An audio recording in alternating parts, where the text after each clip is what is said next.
신약성경 259쪽 로마서 15장 1절부터 13절입니다. 조금 깁니다마는 차근차근하게 읽어나가겠습니다. 15장 1절 믿음이 강한 우리는 마땅히 믿음이 약한 자의 약점을 담당하고 자기를 기쁘게 하지 아니할 것이라.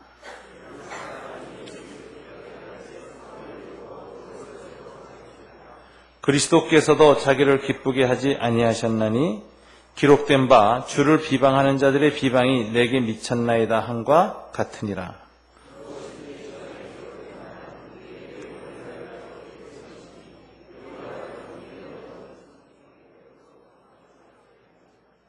이제 인내와 위로의 하나님이 너희로 그리스도 예수를 본받아 서로 뜻이 같게 하여 주사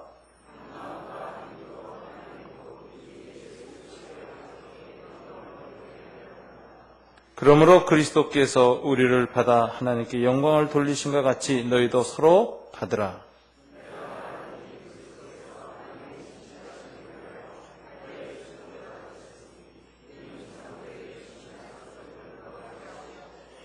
이방인들도 그 긍휼하심으로 말미암아 하나님께 영광을 돌리게 하려 하심이라 기록된 바 그러므로 내가 열방 중에서 주께 감사하고 주의 이름을 찬송하리로다 함과 같으니라.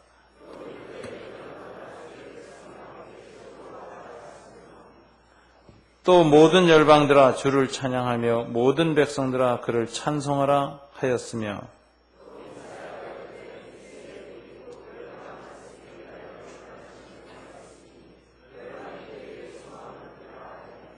다 함께 소망의 하나님이 모든 기쁨과 평강을 믿음 안에서 너에게 충만하게 하사 성령의 능력으로 소망이 넘치게 하시기를 원하노라. 아멘. 기도하겠습니다. 하나님 감사합니다. 이 아침에 저희들이 예배 공동체로 모였습니다. 우리가 참된 예배를 드리기 위해서 신령과 진정으로 하나님 앞에 서야 할 것이고 특별히 하나님의 말씀 앞에서 우리가 겸비 서게 되기를 원합니다. 이 시간 주님의 말씀이 우리 마음에 새겨지도록 성령께서 역사해 주시고 마음에 새길 뿐만 아니라 삶의 열매로 그것을 드러나도록 도와주시옵소서. 우리들이 주님의 말씀을 듣고 쫓는 자들에게 도와주시기를 원합니다. 듣기만 하고 실행치 않는 자가 아니라 듣고 실천하는 참 제자가 될 수 있도록 도와주시옵소서. 예수님 이름으로 기도드립니다. 아멘. 여러분, 우리를 구원하시고 우리를 사랑하신 그 예수님께서 그 생애의 마지막 순간에 드렸던 마지막 기도가 무엇이라고 여러분 생각하십니까? 주님은 그 공생애를 마치시는 마지막 날 성찬식을 마치시고 긴 기도를 하셨습니다. 그래서 그 기도를 요한복음 17장에 기록되어져 있는데 신학자들은 대제사장의 기도라 이렇게 이름을 붙이는 기도입니다. 그 요한복음 17장을 보시면 예수님의 생애 최후의 기도가 여기서 나오는데 제자들을 위한 기도입니다. 그 기도의 내용이 핵심이 나오는데 11절을 먼저 읽어주시기 바랍니다. 요한복음 17장 11절 신약성경 177쪽입니다. 다 같이 읽어볼까요? 나는 세상에 더 있지 아니하오나 그들은 세상에 있사옵고 나는 아버지께로 가옵나니 거룩하신 아버지여 내게 주신 아버지의 이름으로 그들을 보존하사 우리와 같이 그들도 하나가 되게 하옵소서. 예수님의 그 제자들을 위한 마지막 기도가 뭐죠? 하나 되게 하옵소서였습니다. 또 여러분 이어서 21절부터 23절을 읽어보면 이 기도의 마지막이 또 어떻게 끝나는가를 볼 수 있습니다. 21절부터 23절 다 같이 읽습니다. 아버지여 아버지께서 내 안에 내가 아버지 안에 있는 것 같이 그들도 다 하나가 되어 우리 안에 있게 하사 세상으로 아버지께서 나를 보내신 것을 믿게 하옵소서. 내게 주신 영광을 내가 그들에게 주었사오니 이는 우리가 하나가 된 것 같이 그들도 하나가 되게 하려 함이니이다. 곧 내가 그들 안에 있고 아버지께서 내 안에 계시어 그들로 온전함을 이루어 하나가 되게 하려 함은 아버지께서 나를 보내신 것과 또 나를 사랑하신 같이 그들도 사랑하신 것을 세상으로 알게 하려 함이로소이다. 하나가 되려 함은 세상으로 알게 하려 함이로소이다. 예수님은 그 공생의 마지막 기도가 제자들이 하나가 되게 해달라는 기도였습니다. 그리고 더 나아가서 하나가 될 때 세상이 저들을 알게 된다고 했습니다. 즉 복음은 언제 전파됩니까? 교회가 하나가 될 때에 하나님이 함께 계신 것이 증거된다고 했습니다. 난 교회는 하나만 되면 이상하게 전도의 능력을 갖습니다. 교회는 하나만 되면 축복이 있습니다. 여러분, 성장하는 교회는 여러 가지 요소가 있습니다만은 아무리 설교를 잘하는 그 목회를 잘하는 목사님이 계셔도 신앙의 경륜이 많은 장로님들과 권사님들이 계셔도 교회는 싸움을 시작하면 절대로 성장하지 않습니다. 아주 탁월한 목회자가 없고 또 경륜이 많은 성도들이 없는 그런 교회라 할지라도 성령 안에서 서로 마음이 하나 돼서 하나만 되면 이상하게 세상이 그들이 주님의 제자인 줄 알게 되어지고 예수 그리스도를 보게 된다. 주님이 이렇게 얘기하셨고 사실 역사 속에서 보면 교회가 하나 될 때 교회는 전도의 사명을 잘 이루었습니다.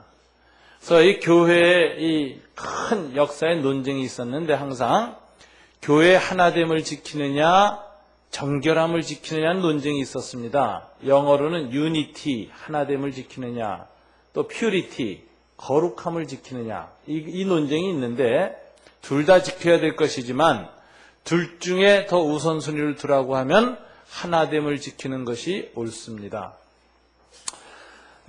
어거스틴 당시에 초대교회가 로마의 공인을 받고 나서 교회가 둘로 갈라질 조짐을 보였습니다. 로마의 귀족들이 예수를 믿고 또 로마의 황제가 기독교를 공인화하자 많은 귀족들이 또 부자들이 또 그 사회적 지위가 있는 사람들이 로마 교회로 들어왔습니다. 그리고 로마 바깥에 있는 카르타고나 북아프리카 지역 쪽에서는 여전히 가난하고 핍박받았던 순교자들의 자녀, 그리고 오랫동안 핍박을 받고 순교당하고 해서 제대로 생업을 갖지 못하고 이리저리 쫓겨다녔기 때문에 아주 극한 가난한 가운데 있었던 그리스도인들이 있었습니다. 핍박받을 때는 하나였는데 핍박이 지나가고 나니까 로마에 있는 상층부 그리스도인들과 변두리에 있는 하층부 그리스도인들 사이에 갈등이 생겼습니다. 그리고 타락은 어디서부터 시작했느냐 하면은 로마에 있는 그리스도인들로부터 점차 신앙의 순결함을 좀 잃어가는 그런 과정이 생겼습니다. 그래서 이때 아프리카 지역을 중심으로 해서 도나투스 운동이라는 신앙 부흥 운동이 일어나고 회개를 강조하는 선결 운동이 일어났는데 이 운동의 지도자들은 로마에 있는 교인들을 공격하기 시작했습니다. 그들은 성결을 잃었다라고 정죄하고 비난을 했습니다. 근데 똑같은 북아프리카 출신이었던 어거스틴은 그때 고민을 했습니다. 그래서 그 당시 이제 교회가 최초로 주님이 승천하고 난 후에 교회가 소위 갈라지는 분열의 역사가 AD 3세기에 이제 시작이 됩니다. 그래서 5세기에 걸쳐서 이렇게 시작이 되어지는데 도나투스 분파 운동이 일어날 때 어거스틴은 어떤 입장을 취했는가? 오늘의 본문의 기도, 요한복음 17장의 기도를 보면서 깨달은 것이 있어요.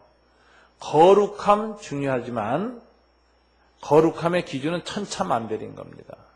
어떤 사람은 거룩한 건데 그보다 더 높은 기준을 가진 사람이 보면은 거룩하지 않은 겁니다. 거룩이라는 것 때문에 각자 다른 기준을 가지고 다른 사람을 공격하고 비방하고 더 나아가서 교회를 분열시키려고 한다면 이건 온전한 거룩이 아니다. 이렇게 어거스틴은 깨달았습니다. 그래서 퓨리티, 깨끗함보다도 뭘 더 중요한 가치로 여길 것이냐? 유니티, 하나 되는 것이 더 중요하다. 그래서 어거스틴은 자기의 고향, 동양, 자기가 가까웠던 친구들이 다 도나투스 성결운동과 분파운동을 할 때 그것에 휩쓸리지 않습니다. 교회의 하나됨을 지킵니다. 역사는 어거스틴이 옳았다는 것을 입증해주고 있습니다.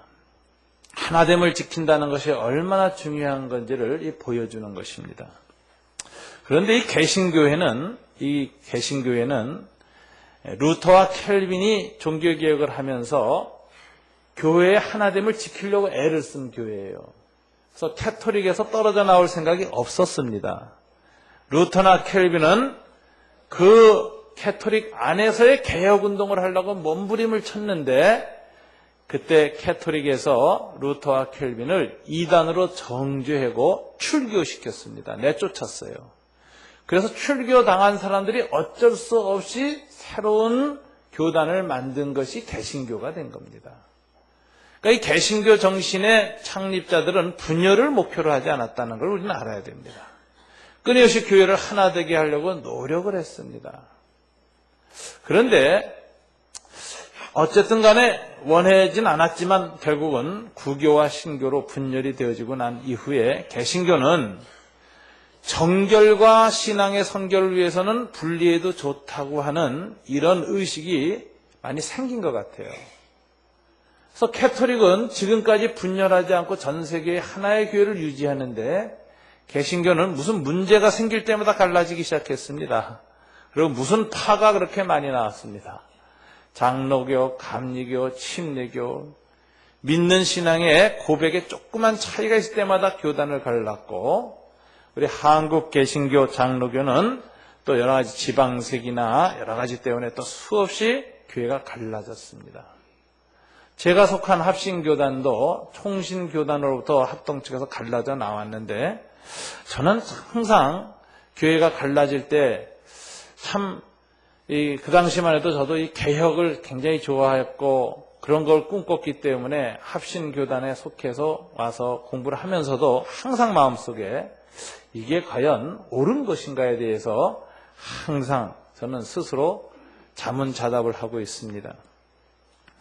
저는 한 가지 분명한 것은 주님께서는 요한복음 이 17장의 기도를 통해서 생애 마지막 밤에 제자들을 위해서 기도할 때 가장 중요한 것은 너희가 하나님의 제자라는 것을 입증할 수 있는 유일한 길은 서로가 성부, 성자, 성령 하나님이 하나인 것처럼 너희가 하나 되는 것이다 라고 가르쳤다는 사실입니다.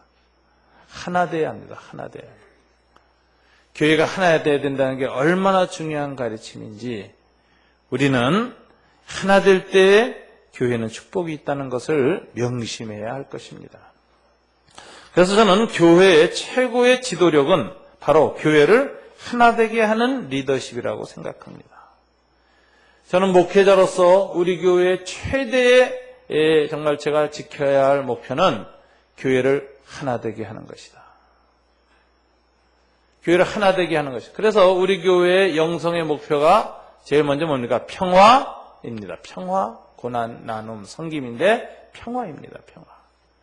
그래서 목회자나 목자, 또 교회의 많은 지도자들이 가장 중요한 덕목은 그 사람이 있음으로써 교회가 하나가 되고 평화를 유지하느냐, 아니면 그 사람 때문에 교회가 소란이 일어나고 분란이 일어나고 그리고 교회가 어지럽게 되느냐, 여기에 의해서 그 사람이 진정한 교회를 사랑하고 주님을 사랑하는 지도자인가 아닌가를 분별해야 한다고 생각합니다. 주님이 마지막 주신 명령은 하나 되게 해달라는 것이었고, 그래서 교회에 참 깨어있는 성도들은 교회를 하나 되게 하는 일을 가장 중요한 덕목으로 여겨서 그 일을 지킬 때 교회는 아름다운 교회가 되는 것입니다. 오늘 이 교회를 하나 되게 하시는 분이 누구인가? 사도 바울은 여기에서 오늘 5절에서 그걸 설명하고 있습니다. 5절을 다 같이 읽어볼까요? 이제 인내와 위로의 하나님이 너희로 그리스도 예수를 본받아 서로 뜻이 같게 하여 주사. 자, 교회를 하나 되게 하시는 분이 누구라고요? 하나님이시다. 이렇게 하나님이시다. 하나님이 교회를 하나 되게 한다. 그래서 이 하나 되게 하신 하나님은 어떤 분이시냐? 설명이 붙어 있는데 5절에 보면 인내와 위로의 하나님이라고 말하고 있습니다. 인내의 하나님, 위로의 하나님. 또 13절에 가서 보면은 소망의 하나님이 이렇게 말하고 있어요. 그래서 사도 바울은 오늘 교회를 하나 되게 하시는 하나님 어떤 분이신가? 인내의 하나님이요, 위로의 하나님이요, 소망의 하나님이다 라는 것을 이야기하고 있습니다. 우선 먼저 인내의 하나님이 어떻게 교회를 하나 되게 하시나를 생각해 봐야 되겠습니다. 이제 5절에 보면 인내의 하나님은 누구를 통해서 우리를 하나 되게 하시느냐? 예수 그리스도를 통하여서입니다. 이제 인내와 위로의 하나님이 너희로 누구를 본받아서? 그리스도 예수를 본받아서 서로 뜻이 같이 갖게 하여 주사. 예수 그리스도를 통하여서 우리는 인내를 배우게 되고 인내를 통해서 하나가 된다라는 것입니다. 자, 이 인내의 하나님이 예수 그리스도를 본받아서 우리에게 교훈하시는데 그 교훈의 모범이 주님이십니다. 3절에 나와 있죠. 다 같이 읽어볼까요? 그리스도께서도 자기를 기쁘게 하지 아니하셨나니 기록된 바 주를 비방하는 자들의 비방이 내게 미쳤나이다 함과 같으니라. 그리스도께서 인내를 하셨는데 무엇에 인내하셨습니까? 주를 비방하는 자들의 비방에 인내하셨다라는 거예요. 여러분, 우리는 비방을 받을 때 인내를 배워야 합니다. 특별히 예수 그리스도를 통해서 참는 법을 배워야 합니다. 이 교회 안에는 항상 비방하는 사람들이 일어나게 되어 있습니다. 모세가 이스라엘을 이끌고 40년 광야를 갈 때도 그렇게 모세를 비방하고 더 나아가서 광야로 인도하신 하나님을 비방하는 사람들이 있습니다. 이 비방은 왜 일어나는 것일까? 이렇게 생각해 보면은 비방은 그 성도들이 힘들 때 일어나요. 힘들 때. 왜냐하면 편안하게 해주면 다 좋아합니다. 그런데 이 모세가 가야 할 목표를 정하고 가나안을 향해서 끊임없이 나아가려고 할 때 힘이 듭니다. 힘이 들면 짜증이 나고 우리가 죽을 것이 없어서 광야로 내몰아다가 이렇게 고생시키다 죽느냐? 애굽에 있을 때가 더 편안했다. 이렇게 주장하고 가나안으로 나아가려는 비전을 잃어버리고 백성들은 내가 편안한가 안 편안한가만 생각하면서 지금 불편하니까 불평과 원망을 쏟아내는 것입니다. 우리가 이 세상에서 안주하고 이 세상과 더불어 짝하고 애굽에서 사는 것처럼 그냥 세상의 노예로 살면 편안합니다. 그러나 그리스도인들은 그렇게 살 수가 없습니다. 주님은 항상 우리에게 새로운 목표를 주시고 세상에 안주하지 않도록 이끄시는 분입니다. 그래서 교회의 지도자들이 이렇게 주님이 원하시는 목표를 향하여 힘들고 어려워도 나아가자 하고 방향을 가지고 나아가면 거기에 항상 비방하는 사람들이 생깁니다. 오늘 로마 교회에서는 비방하는 자들이 이제 어떤 사람들이 비방하는 자들이 세웠느냐? 믿음이 약한 자들이 비방을 했다고 되어 있어요. 15장 1절에 보면 믿음이 강한 우리는 마땅히 믿음이 약한 자의 약점을 담당하고 이렇게 있어요. 믿음이 약한 자의 약점. 믿음이 약한 사람들의 약점이 뭐냐? 감당이 안 되니까 뭐가 나와요? 비방과 비난이 나온다. 힘드니까. 그래서 이 비방의 문제가 바로 14장에서도 계속 나왔습니다. 이 사람들은 비방하는 자들이다. 또는 비판하는 자들이다. 이렇게 나왔어요. 자, 이 당시에 믿음이 약한 자들은 율법적인 것에 자주 시험을 받았습니다. 그래서 믿음이 강한 사람들이 율법을 벗어나고 율법에서 자유롭게 복음 안에서 행하는 것을 볼 때 자주 괴로워하고 힘들어서 그런 사람들과 그런 환경을 비방하는 경향, 소위 믿음이 약한 자들의 약점이 있었습니다. 이처럼 항상 교회 안에서는 감당할 수 없는 일을 겪게 될 때, 어떤 일이 힘들 때 비방을 하는 사람들이 나오는데 이 사람들은 대체로 믿음이 약한 사람들이다라는 걸 우리가 알아야 될 것입니다. 이렇게 믿음이 약한 사람들이 잘 감당 못하고 시험 들고 힘들어서 비방하는 그 약점을 보일 때 믿음이 강한 사람들은 어떻게 해야 할까요? 오늘 사도 바울은 믿음이 강한 우리는 이라고 하면서 첫째, 그 약점을 담당하기 위해서는 첫째 자기를 기쁘게 아니할 것이라 이렇게 얘기했습니다. 자기 만족을 위해서 일을 하면 다른 사람을 못 돌아보게 된다는 것입니다. 자기는 그것을 누리고 이루면은 만족함이 있고 기쁨이 있어서 열심히 하지만 그것이 힘들고 고통스러운 믿음이 약한 사람들한테는 믿음이 강한 사람이 기뻐하고 즐거워할수록 힘든 겁니다. 어려운 겁니다. 그래서 일을 할 때, 주님의 일을 할 때 자기 만족을 위해서 하지 말라. 자기를 기쁘게 하지 아니할 것이라. 이렇게 얘기합니다. 믿음이 약한 사람들이 보기엔 이런 거예요. 저 사람이 저 일을 하는 것은 지가 좋아서 하는 거 아닌가 이렇게 생각하는 거예요. 자기 믿음이 그런 거 하는 거 좋아하니까 자꾸 하고, 그러면 우린 힘든데 자꾸 강요하니까 비방이 나오는 거죠. 그러니까 사도 바울은 믿음이 강한 사람들이 어떤 일을 추진할 때 먼저 자기가 좋아서 한다라는 그런 동기로 하지 말아야 돼요. 자기를 기쁘게 하지 말라 이렇게 했어요. 그 다음에 2절에 보면 누구를 기쁘게 하라? 우리 각 사람이 이웃을 기쁘게 하되, 이웃을 기쁘게 하되라고 했습니다. 그런데 여러분, 이웃만 기쁘게 하다 보면은 사람이 여론에 휘둘리는 사람이 됩니다. 사람들의 기쁨에만 초점을 맞추게 됩니다. 근데 사도 바울은 내가 사람을 기쁘게 하랴, 하나님을 기쁘게 하라는 또 다른 원칙이 있었습니다.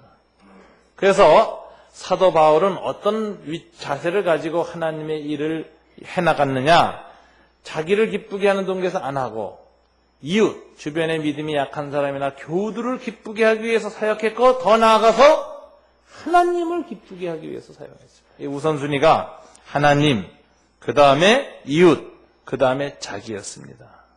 이것을 행할 때 진정한 기쁨이 있는 것입니다.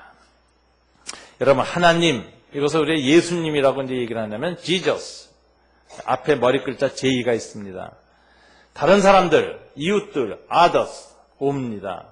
그 다음에 자기 you, 너입니다. 그래서 J-O-Y를 합치면 joy, 기쁨이라는 단어가 됩니다. 그러니까 우리가 어떻게 기뻐할 수 있느냐? 하나님이 기뻐하는 사람은 어떤 사람이냐? Jesus first, 예수님을 최우선으로. others second, 다른 사람들을 그 다음으로. 그다음에 너를 세 번째로. 그래서 자기 만족을 위해서 하지 말고 하나님을 기쁘시게 하고 교우들을 기쁘게 하기 위해서 희생하면서 일하는 사람은, 이 사람은 그리스도의 본을 받은 사람이요, 그리고 비방에 대해서 인내할 수 있는 힘이 생긴다. 여러분, 3절에 보면은 그리스도께서도 자기를 기쁘게 하지 아니하셨나니 기록된 바 주를 비방하는 자들의 비방이 내게 미쳤나이다 한가 같으니라. 그리스도께서는 자기 만족을 위해서 일을 하신 게 아니라 항상 하나님을 기쁘게 하고 인류를 구원하게 하기 위해서 사역을 하셨기 때문에 비난을 받을 때 분노가 생기지 않았습니다. 여러분, 좋은 일을 열심히 추구하는 사람들이 좋은 일을 하다가 가장 마지막에 마귀한테 무슨 시험을 받느냐면 좋은 동기로 좋은 일을 하고 있는데 비난하는 사람이 나올 때예요. 그러면은 분노가 생깁니다. 그래서 분노 생기는데 이때 분노가 왜 생기느냐 가만히 보면은 자아 만족 때문에 오는 거예요. 내가 좋은 일을 하고 나도 기쁘게 하는데 왜 저 사람들이 이걸 이해 못 해주고 정말 이렇게 비방할까? 그럴 때 막 자기 분노가 정당한 것처럼 막 합당화시키고 드러내는데 그것이 사실은 마귀의 마지막 올무다라는 것입니다. 이것을 자아의 분노라 그럽니다. 이 분노는 자아의 분노가 있고 하나님 나라의 공적인 분노가 있습니다. 근데 공적인 분노를 드러내신 분은 예수님이세요. 예수님이 분노 안 하신 건 아니거든요.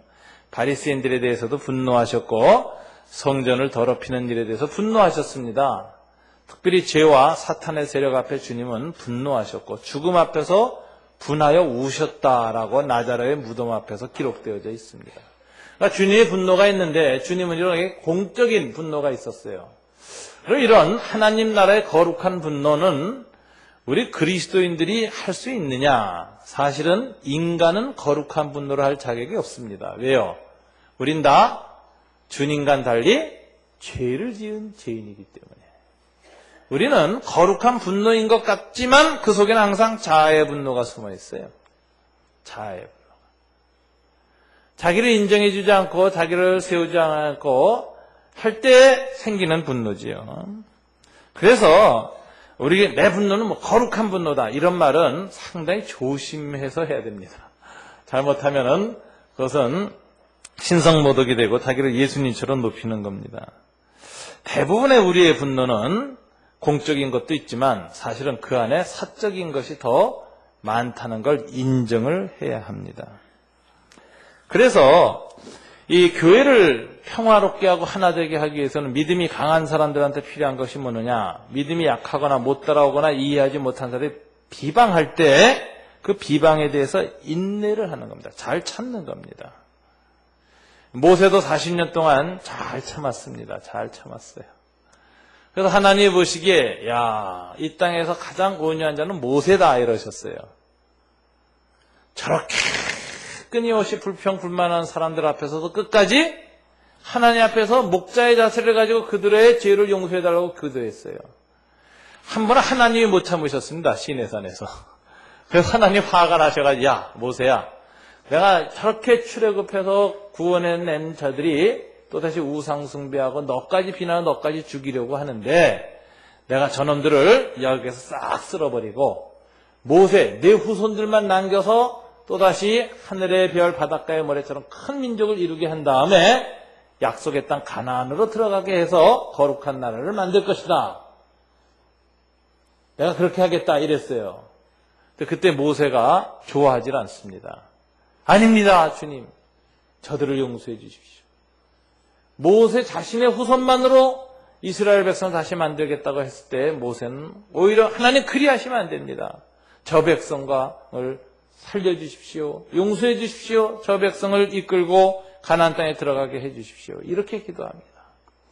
하나님께서 모세가 하도 그렇게 양보를 하세요. 그래서 뭐라고 또 출애굽기에서 하시냐면 그래, 네 기도 들어주겠다. 그러나 너하고 모세 너희들만 가라. 내가 안 죽이고 다 가나안 땅의 약속은 지키겠다. 그리고 나는 이제 가나안 땅에 같이 안 가겠다. 너희끼리 가게만 해주겠다. 이랬어요. 그랬더니 모세가 또 하나님께 울부짖습니다. 하나님 없는 가나안 땅에 우리에게 무슨 의미가 있습니까? 하나님 함께 가셔야 됩니다. 그래서 하나님이 할 수 없이 또다시 성막에 임재하셔서 이스라엘과 동행하시는 모습이 시내산 언저리에서 이렇게 펼쳐집니다. 하나님이 감동을 받은 거예요. 야, 모세 너 정말 온유하다. 나도 화가 나서 싹 쓸어버리고 싶은데 야, 너는 어쩜 그렇게 너에 대해서 너를 죽이려고 하고 돌멩이를 든 저 사람들한테 그렇게 끝까지 목자의 마음을 가지고 그러느냐. 하나님이 감동을 받으신 것 같아요. 그래서 이 땅에서 모세가 가장 온유하다 이런 말씀을 하셨어요. 여러분, 우리는 자기와의 싸움에서 이겨야 합니다. 특별히 다른 사람들이 비방할 때 비방에서 강해져야 합니다. 이 싸움에서 실패할 때 보통 교회는 분열하게 됩니다. 인내의 하나님이 바로 예수 그리스도이시기 때문에 예수님도 자기를 기쁘게 하지 아니하시려는 자세를 가지고 하나님만 바라보며 비방과 억울한 모함과 편백된 평가를 극복하셨습니다. 그리고 제자들을 하나 되게 하셨습니다. 인내의 하나님이 은혜를 베푸시면 교회 안에 있는 사람이 다 이 인내를 배우게 돼서 교회가 하나 되게 된다는 거예요. 그래서 이 하나 되지 못하고 싸움하는 교회를 보면 대부분 조급한 교회입니다. 사람들이 내공이 약해요. 뭐 좀 싫은 소리 들으면 꽉 참고 자기를 절제할 수 있어야 되는데 섭섭하면 금방 섭섭함 표현하고 마음이 상하면 목소리가 금방 높아지고 표정이 바뀌고 그리고 독한 말이 입에서 툭 튀어나오는 사람들이 있어요. 이게 이제 인내의 하나님을 잘 못 배운 것이다. 하나님은 인내하시는 하나님이고 인내의 힘을 키우시는 분입니다. 그래서 이 인내의 하나님을 잘 배우고 특별히 예수 그리스도로 본을 보이신 그 인내하시는 하나님을 겸손히 배울 때 우리는 모든 힘든 것, 어려운 것, 때로는 억울한 비방, 인정받지 못함 이런 것들을 극복할 수 있는 힘을 얻는 것입니다.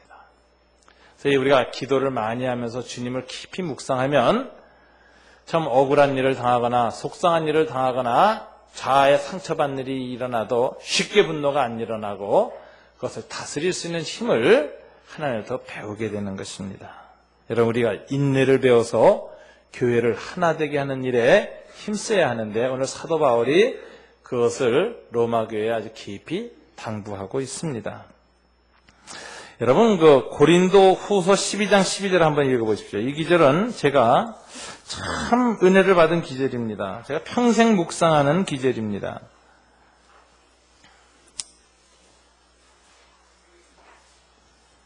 고린도전서 12장 12절, 신약성경 300쪽입니다. 그래서 제가 우리 후배 목회자들이 교회를 개척할 때 제가 축사를 하거나 개척교회 창립 예배 설교를 하면 꼭 택하는 본문이 이 본문이에요. 고린도 후서 12장 12절. 다 같이 한번 읽어볼까요? 사도의 표가 된 것은 내가 너희 가운데서 모든 참음과 표적과 기사와 능력을 행한 것이라. 여기 사도의 표라는 말이 납니다. 마크. 사도 바울이 사도라는 표가 있었어요. 하나님의 부르심을 받은 종이라는 표적이 있었습니다. 고린도후서 12장 12절. 그런데 이 표가 몇 가지인가 보세요. 첫째 뭡니까? 모든 참음과 표적과 기사와 능력이라고 했습니다. 그러니까 표적과 기사와 능력. 죽은 사람을 사도 바울이 살린 적도 있었죠. 안진뱅이, 소경, 귀신 들린 자 수많이 일으키고 죽어가는 병자들 살렸습니다. 표적과 기사와 능력이 사도 바울에 충만했습니다. 그러나 그거하고 동등한 사도됨의 표적이 무엇이었습니까? 오래 참음이었습니다. 오래 참음. 오래 참는 게 표적이고 기사고 능력입니다. 오래 참는 게 기적입니다. 그게 사도의 표입니다.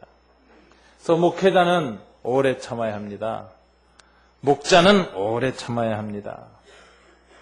그 다음에 참된 그리스도인은 세상에서 오래 참아야 합니다. 세상에서 비난받을 때 세상 사람하고 똑같은 수준에서 발끈거리고 똑같이 욕질하고 똑같이 분노하고 똑같이 소리 지르면 그거는 사도의 표, 그리스도인의 이 마크가 약해진 증거입니다. 사람들이 차를 타고 다니면은 성격이 드러나요. 그리고 차 안에서 이제 욕하는 것을 보면 이 사람이 세상 사람하고 똑같은 수준인지 좀 나은지 알 수 있습니다. 그래가지고서는, 왜냐하면 여러분 사람은 면대하고 욕하기는 어려운 겁니다. 근데 면대 안 했을 땐 욕을 잘해요. 그래서 차 속에서 욕을 잘한대요. 사람이. 차 속에서 다른 사람이 차를 정말 좀 위험하게 몰거나 이렇게 해서 막 그냥 위기를 느꼈을 땐 사람이 본능적으로 화가 나게 돼 있잖아요. 그때 그 화를 어떻게 관리하는 걸 보면은 그 사람의 신앙에 내공이 드러난다. 그래요. 여러분 스스로 체크를 해보십시오. 내가 사도의 표, 오래 참음이 있는 사람인가 아닌가.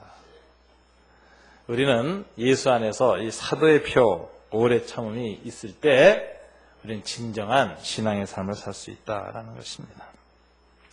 두 번째, 위로의 하나님이 너희로 뜻을 같이 하게 한다고 했습니다. 하나님은 위로하시는 하나님입니다. 애통하는 자는 복이 있나니 저가 하나님께 위로를 받을 것이며, 우리는 이 그리스도의 인내를 가지고 그리고 참고 견딜 때 속이 상할 때가 많아요. 견디지만 끙끙거리며 견디지 헤헤 웃으면서 견는 사람의 인내하는 사람이 없습니다. 인내할 땐 다 얼굴색이 굳어져 있고 끙끙거립니다.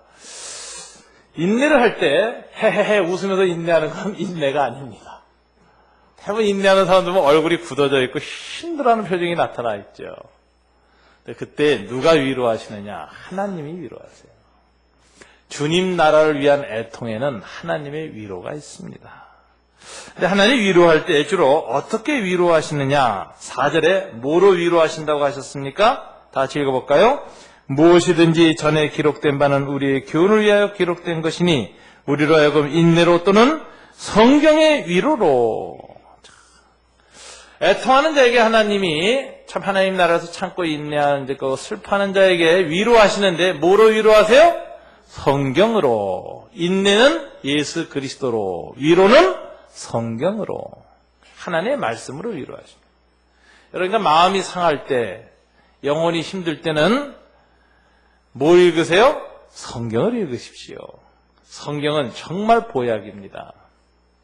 내공이 약하고 면역이 떨어졌을 때 성경을 읽으십시오. 영혼이 힘을 얻어서 비방과 모함 앞에서 그걸 극복할 수 있는 능력을 얻게 되고 무엇보다도 하나님의 위로를 얻게 됩니다. 그래서 이 성경의 위로가 충만할 때 우리가 교회를 하나 되게 할 수 있습니다. 인내와 위로의 하나님이 우리를 하나 되게 하사. 세 번째, 성경을 읽으면 이 위로를 받을 뿐만 아니라 뭐가 생기느냐? 소망이 생깁니다. 소망이. 인내와 위로와 소망의 하나님. 이 소망은 어떤 소망인가? 여러분 보세요. 성경을 읽을 때 소망이 생깁니다. 무슨 소망이 생기느냐? 사도 바울은 이때 무엇 때문에 지금 상처를 받았습니까? 힘들어했습니까? 이방인과 유대인 사이의 갈등 때문에 로마 교회가 굉장히 고생했고 힘들었지요.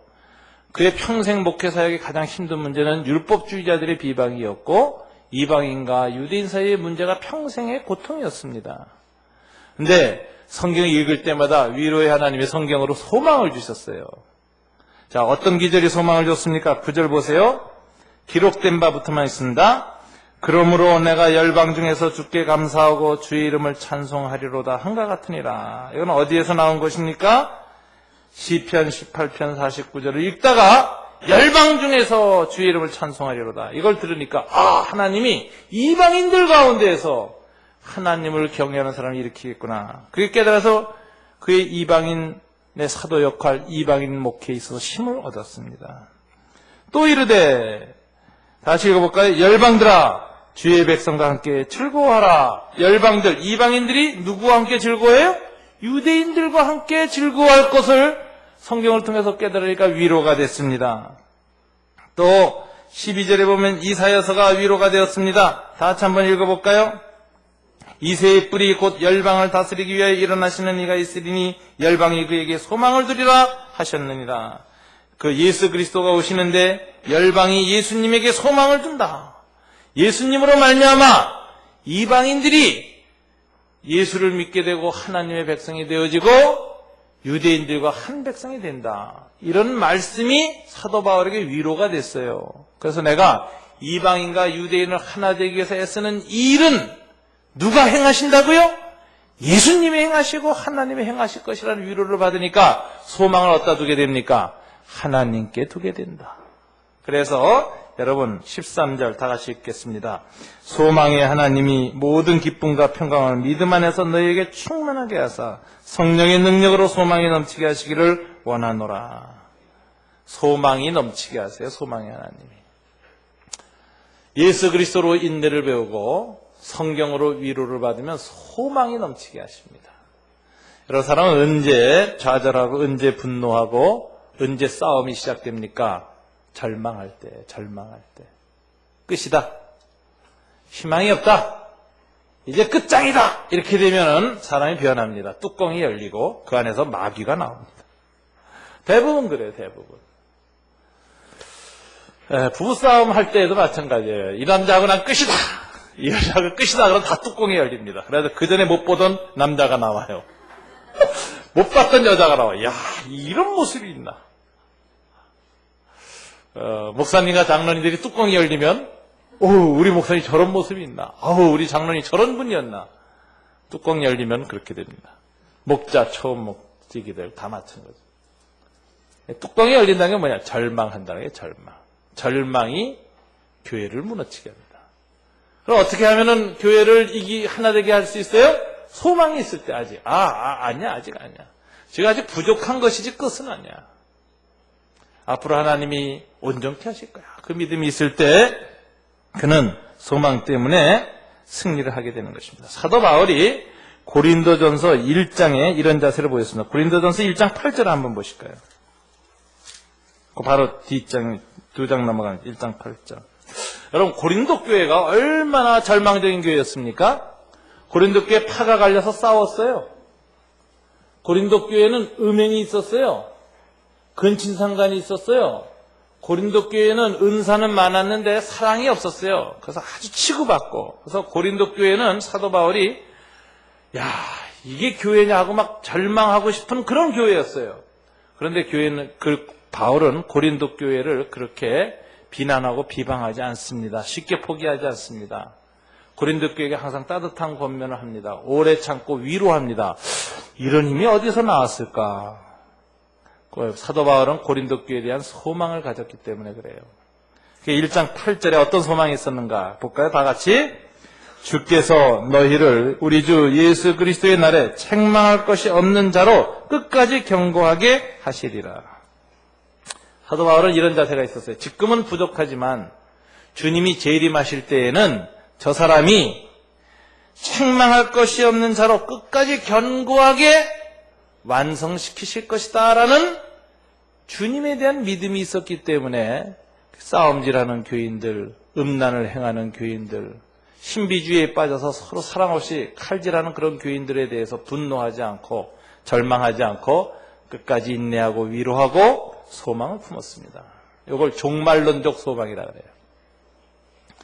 우리가 누구에 대해서 저놈은 이제 틀렸다 절망하면 내버리게 됩니다. 자식에게 절망하면 자식과 의를 끊습니다. 며느리에 대나 시어머니에서 절망하게 되면 난 우리 시어머니하고 못 산다. 우리 며느리하고는 도저히 함께 못 살겠다. 남이다, 끝이다. 이런 생각이 들어요. 목자들, 초원지기들, 장로님들, 목사들도 다 마찬가지입니다. 교회를 하면서 저 사람은 도저히 함께도 못 있겠다 이런 생각이 들면 그때부터 마귀가 파고드는 겁니다. 근데 마지막까지 마귀가 교회를 분열시키지 못하게 끝까지 견디는 힘은 사도 바울에게 어디서 났느냐. 지금은 이 교인들이 이렇지만 주님이 재림하신 날은 그때는 이들이 완전해질 것이다. 주님이 경고케 하실 것이다. 온전케 하실 것이다. 나는 못하지만 하나님이 하실 것에 대한 믿음이 있으니까 참게 되는 거예요. 인내하고 위로하고 소망을 품게 하는 거예요. 이렇게 해서 초대교회의 분열의 위기를 사도 바울은 넘어갔습니다. 율법주의 문제라고 하는 초대교회 1세기 주 1세기 가장 큰 교회 분열의 문제를 사도 바울은 끝까지 참고 넘어가서 교회를 하나 되게 하는 일에 지킨 위대한 사도입니다. 여러분, 로마 교회에 준 이 교회에 대한 삶의 원리, 여러분 인내하시는 하나님, 그리고 성경으로 위로하시는 하나님, 그리고 종말론적인 소망을 주셔서 끝까지 사람들한테 온유하고 참고 견디게 하신 이 하나님, 이 하나님이 우리 산울교회의 하나님 되시길 주님 이름으로 축원합니다. 우리 교회가 끝까지 하나 되고 사랑 안에서 아름다워서 복음을 전파하는데 정말 사도적 쓰임을 받는 귀한 교회 되어지기를 주님 이름으로 축원합니다. 기도하겠습니다. 하나님 아버지 감사합니다. 인내의 하나님, 위로의 하나님, 소망의 하나님이 우리의 하나님이십니다. 우리의 삶의 자리에서 우리가 주님의 인내를 배울 수 있게 도와주시옵소서. 우리가 인내하다가 힘들 때 하나님 말씀으로 하나님 위로하여 주시옵소서. 그리고 우리가 절망하지 않게 항상 우리의 눈이 주님께 있게 도와주시옵소서. 사람의 절망의 끄트머리에 하나님의 희망이 시작된다는 사실을 알게 도와주시고 그 소망 때문에 우리가 인내하고 위로할 수 있는 사람 될 수 있도록 도와주시옵소서. 그래서 우리 교회가 정말 비방하는 일보다 서로 참고 위로하고 소망을 심어주는 그런 아름다운 공동체 되도록 주님 축복하여 주시옵소서. 예수님 이름으로 기도드립니다. 아멘.